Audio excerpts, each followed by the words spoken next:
I find since the last time I was here, it's even grown exponentially since then. It is really interesting to see that there's so many women getting tattooed now, and it seems that like the bar has been raised, and that the quality of the work is getting even better and more modern, and more different styles that you see versus a couple years ago where I found that there was a lot more Asian styles. Now there's all sorts of styles. Hello. Bonjour à tous, j'espère que vous portez très bien. Eh bien, bizarrement, je suis de très bonne humeur, je sais pas pourquoi, mais bon. Peut-être que c'est parce que c'est, je sais pas, j'ai pris quelques jours de repos qui m'ont fait du bien, puis je me suis amusé un peu ces derniers temps pour pouvoir libérer un peu le stress. Bon ben, comme vous le voyez, c'est parti pour une nouvelle vidéo. Aujourd'hui, cette vidéo, je le fais un peu en mode relax parce qu'on va parler de modes, de tendances ici actuellement en Chine. Bon, comme je dis souvent mes vidéos en fait sont faites à la base des demandes des amis ou bien des abonnés parfois qui viennent sur Instagram et sur WhatsApp pour demander est-ce que ce sujet-là, si nous en parlais, tu nous expliquais par rapport à la Chine. Donc souvent c'est ça, c'est le cas de cette vidéo. Je me rappelle, il y a une fois j'avais posté une photo ou une vidéo, je me rappelle plus, sur Instagram avec certains amis en boîte. Donc ils ont remarqué qu'en fait la plupart des amis chinois étaient tatoués. Bon, vous voyez, moi j'ai pas de tatouage, j'ai pas de tatouage parce que c'est pas mon délire, mais bon bref. Il y a plein d'amis chinois qui sont tatoués actuellement, que ce soit les jeunes, les personnes âgées. Donc, se demande en fait, c'est pourquoi les Chinois sont autant tatoués de nos jours. Est-ce que c'est un truc qui fait partie de leur culture, de leur tradition, ou bien c'est juste un effet de mode? Donc, c'est de ça qu'on va parler dans cette vidéo. Et comme vous l'avez remarqué récemment, j'aime maintenant faire des vidéos où les Chinois même s'expriment en fait, pour que vous puissiez voir en fait le fond de leur pensée. Et je pense que c'est aussi mieux traduit que ce que nous on dit directement avec notre voix, en fait, c'est ça. Donc c'est parti pour cette nouvelle vidéo. En attendant, comme d'habitude, le générique va apparaître. C'est le temps pour vous de vous abonner, de lâcher le pouce bleu si vous venez d'arriver, et puis voilà, lâcher un commentaire, et puis voilà. Celui qui a demandé la vidéo, il se connaîtra. Donc laissez-moi un commentaire et puis on y va. Générique.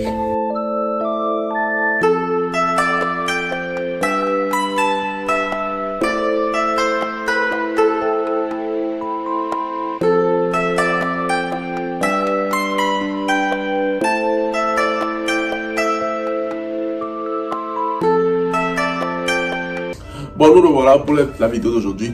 Eh bien, comme vous le voyez, le sujet d'aujourd'hui, c'est les tatouages en Chine. Les tatouages en Chine. C'est quoi en fait? Pourquoi les Chinois sont autant tatoués de nos jours? En fait, il faut comprendre que les tatouages en Chine en fait ne datent pas de récemment. Il y avait des tatouages depuis plusieurs centaines d'années avant. Mais les tatouages à la base étaient réservés seulement aux gangs. En fait, les gangs, comme les Chinois les appellent, voilà, ça s'appelle les gangs ici qui font des tueries, des braquages, ce genre de coups là, comme aux États-Unis, en Europe, qu'on a connu par le passé. Voilà, les gangs aussi en Chine, c'est eux qui se tatouent. Et vous savez, comme aux États-Unis ou comme à l'extérieur, en Afrique ou en Europe, les gangs se tatouent en fait pour pouvoir exprimer en fait, je sais pas, une idéologie de leur gang, mais pour pouvoir se faire marquer en fait. Donc, ce qui fait que quand tu vois ce tatouage, je sais pas, il y a une étoile, un dragon, ça, tu vois ça sur un membre là, tu sais en même temps que ce membre appartient à ce gang. Donc à la base, c'était comme ça aussi en Chine. Donc les tatouages ont commencé en Chine avec les gangs. Maintenant, avec l'évolution de la mentalité, puis de la modernisation, puisque les Chinois ici, excusez-moi, regardent beaucoup les films américains, les séries américaines. Donc, en guillemets, on peut dire qu'ils copient souvent les trucs comme ça venus de l'étranger, parce que pour ceux, comment vous expliquer? La plupart des Chinois, ils se disent ici que les Américains en fait ont l'air beaucoup plus cool en termes de tendance, de fashion, tout ça. Donc les trucs que les Américains font souvent, ça influence beaucoup la jeunesse ici en Chine. Donc c'est pourquoi vous allez remarquer que la plupart des Chinois ont commencé, surtout les jeunes. Donc moi, en habitant en Chine, j'ai remarqué plus de tatouages chez les jeunes qui vont en boîte, chez les jeunes qui sont dans le domaine de la musique, ceux qui font des concerts, qui jouent dans des cabarets, tout ça là. C'est beaucoup eux qui se tatouent, parce qu'en fait, à un moment donné, les tatouages sont perçus comme une expression de liberté.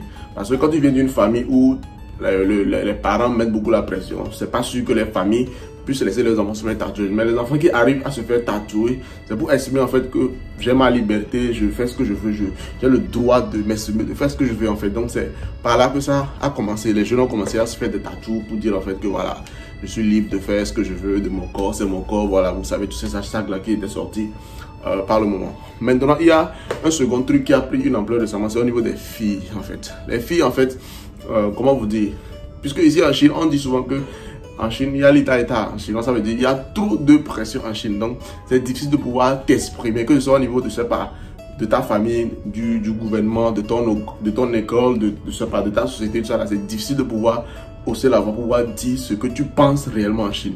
Je ne sais pas si vous comprenez. Donc, souvent, les jeunes filles, en général, mettent certains dessins, certains petits mots, c'est souvent ici, dans le dos, tout ça, là, pour pouvoir s'exprimer, en fait. Donc, c'est une manière, en fait, d'exprimer leur état d'esprit, ce qu'elles pensent.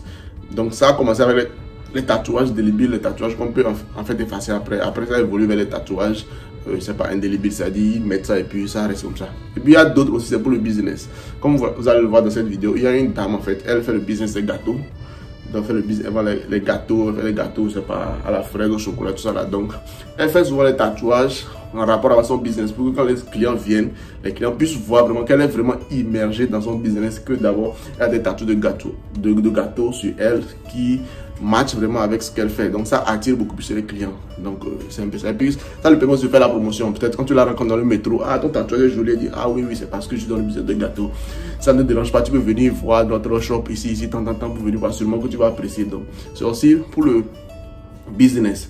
Maintenant, il y a aussi les nouveaux riches, comme on le dit aujourd'hui, les nouveaux jeunes, parce que à la base, le tatouage était beaucoup plus pour les jeunes qui viennent des familles un peu pauvres. Parce que les familles qui sont pauvres, vous savez que le contrôle des parents est beaucoup plus relax par rapport aux familles riches. Dans les familles riches, les parents d'habitude ne laissent pas leurs enfants aller se faire tatouer n'importe comment.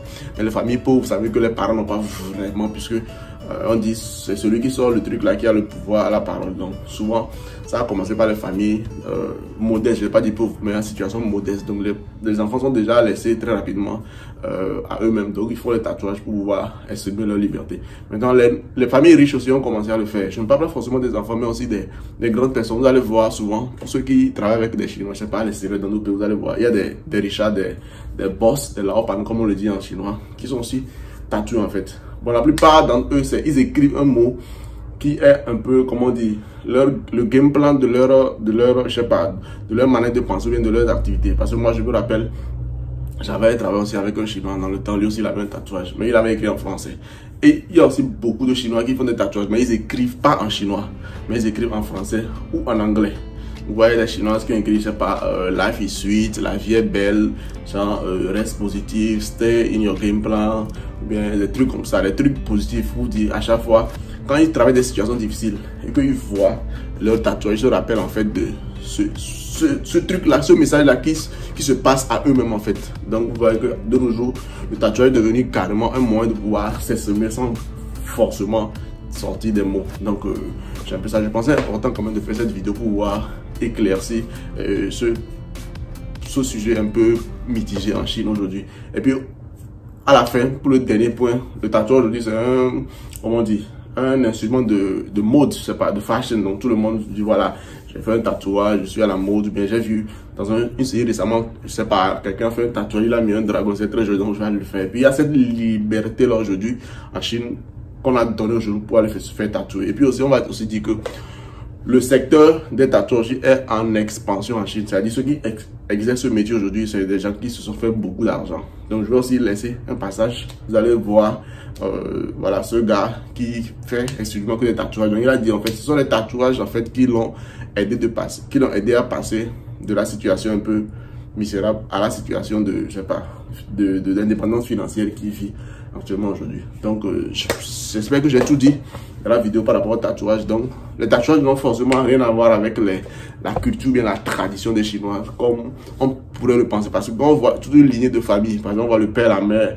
l'enfant tatouage, je dis que peut-être que c'est dans leur culture, dans leur tradition, ou bien c'est des rites. Non, pas forcément, parce que les tatouages, comme je le dis à la base, émanaient des gants. Donc quand on va 10 ans en arrière, le tatouage était très mal vu en Chine. Donc quand tu fais des tatouages, on se dit que tu es un bandit, tu es un brigand, tout ça. Mais aujourd'hui, actuellement, même nous qui sommes blacks, moi j'ai plein d'amis chinois. Donc quand ils me voient, ils disent que pourquoi tu n'es pas tatoué? Vous voilà, les blacks qui ont les cool, genre fashion, mode, tout ça là, voilà. C'est évident que tu dois te faire tatouer. Pourquoi tu n'es pas tatoué? Alors que moi, je n'ai jamais été attiré vers le tatouage. Peut-être que ça dépend aussi de ma manière de penser, puis voilà, de ce que je fais comme travail aussi, comme activité aussi. Donc c'est un peu ça. Donc c'est tout pour cette vidéo. On se retrouve la prochaine fois pour une nouvelle vidéo. C'était Hugo. Comme d'habitude, prenez soin de vous, prenez soin de votre famille et puis ciao.